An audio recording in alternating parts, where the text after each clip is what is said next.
কেন্দ্র রাজ্য যৌথ উদ্যোগে সগৌরবে কলকাতায় পালিত হবে আন্তর্জাতিক যোগ দিবসের মূল অনুষ্ঠান। মঙ্গলবার এই নিয়ে নবান্নে মুখ্যমন্ত্রী শুভেন্দু অধিকারীর সঙ্গে বৈঠক করেন কেন্দ্রীয় আয়ুষ মন্ত্রী প্রতাপ রাও যাদব ও কেন্দ্রীয় ক্রীড়া মন্ত্রী মনসুখ মান্ডভিয়া। সেখানে যোগ দিবসের খুঁটিনাটি নিয়ে আলোচনা হয়।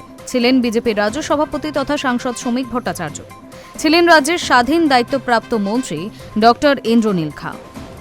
রাজ্যের স্বাস্থ্য ও আয়ুষ দপ্তরের শীর্ষ কর্তাদের উপস্থিতিতে দীর্ঘ বৈঠক হয়। যোগ দিবসের অনুষ্ঠানস্থল হিসেবে ব্রিগেডের দিকে পাল্লা ভারী হলেও রেড রোডের সম্ভাবনা এখনও বাতিল করা হয়নি বলেই জানা গিয়েছে।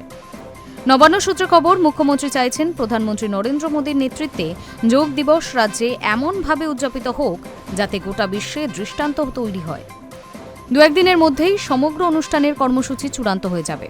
ইতিমধ্যে কেন্দ্র ও রাজ্যের মধ্যে সমন্বয়ের জন্য ন্যাশনাল ইনস্টিটিউট অফ হোমিওপ্যাথির ডিরেক্টর ডক্টর প্রলয় শর্মাকে দায়িত্ব দেওয়া হয়েছে। এই প্রতিষ্ঠানেই তৈরি হচ্ছে যোগ দিবসের উদযাপনের war room. School, college, office, কাছারি সর্বত্রই প্রোটোকল মেনে যোগাভ্যাস শুরু হয়েছে। গিনেস বুকে নাম তোলার প্রস্তুতিও শুরু হয়েছে। প্রসঙ্গত, আগামী 21শে জুন প্রধানমন্ত্রী নরেন্দ্র মোদীর উপস্থিতিতে আন্তর্জাতিক যোগ দিবসের মূল অনুষ্ঠান এই শহর কলকাতাতেই হবে।